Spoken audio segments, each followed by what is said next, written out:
పొద్దుగాల లేచి ఫోన్ చూసుకుంటే మా దోస్తుగాల గ్రూప్లో ఏదో ఫార్వర్డ్ చేసిన మెసేజ్ ఉన్నది. ఏంటిదా అని చూస్తే ఫోన్‌పేలు, గూగుల్ పేలు, పేటీఎంల నుంచి 2000 కంటే ఎక్కువ ఎవరికన్నా పంపితే 18% జీఎస్టీ ఏస్తదట సెంటర్ సర్కారు. అరే! గంత ఘోరమా? సాఫ్ట్ మనీ, ఈజీ మనీ అని సెల్ ఫోన్లతోని పైసలు పంపుకోవాలే అని చెప్పిండ్రు.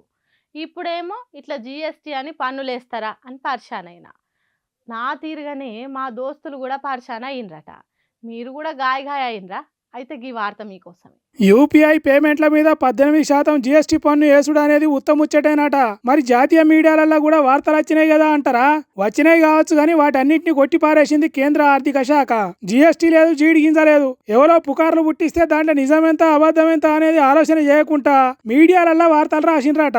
అంతేగాని సెల్ ఫోన్లలో పైసలు పంపుకునే దాని మీద పన్నులు వేయాలనే ఆలోచన ఇప్పటికైతే లేదు. అంటే తర్వాత వేస్తారన్నట్ట. అంటే అది కూడా ఆర్థిక శాఖ చెప్తేనే తెలుస్తుంది. కాబట్టి ఫార్వర్డ్ చేసిన మెసేజ్లను, పనికిరాని సందేశాలను చదివి ఆగం కాకుర్రి. సెంటర్ సర్కారు జీఎస్టీలు పెంచాలనుకుంటే బాజాబ్తా చెప్పి పెంచుతుంది. ప్రపంచ దేశాలలో ఆయిల్ రేట్లు పెరగకున్నా 60 రూపాయలకు వచ్చే పెట్రోల్ రేట్ను 100 దాటియలేదా? ఏమనంటే కరోనా టీకాలు తయారు చేసి దానికి ఖర్చు కావద్దా అన్నారు. ఇప్పుడు అసొంటి ఖర్చులు ఏమి లేకున్నా ధరలు దించుతున్నదా? మొన్నటికి మొన్న గ్యాస్ రేట్లు పెంచిండ్రు. రేపు ఇంకేదన్నా పెంచాలనుకున్నా ఆగుతారా? ఎట్లాగూ ఎన్నికల దగ్గర లేవు కాబట్టి పెంచుకుంటా దంచుకుంటా బాజాబ్తా చెప్పి పెంచుతారు. కాబట్టి దాని మీద జీఎస్టీ అంతా, దీని మీద పన్ను ఇంత అని వచ్చే వార్తలను నమ్మకుర్రి అని అంటున్నారు. సెంటర్ సర్కార్ రేట్లు ఎప్పుడు పెంచుతుంది, ఎప్పుడు దించుతుంది అని తెలిసిన పబ్లిక్.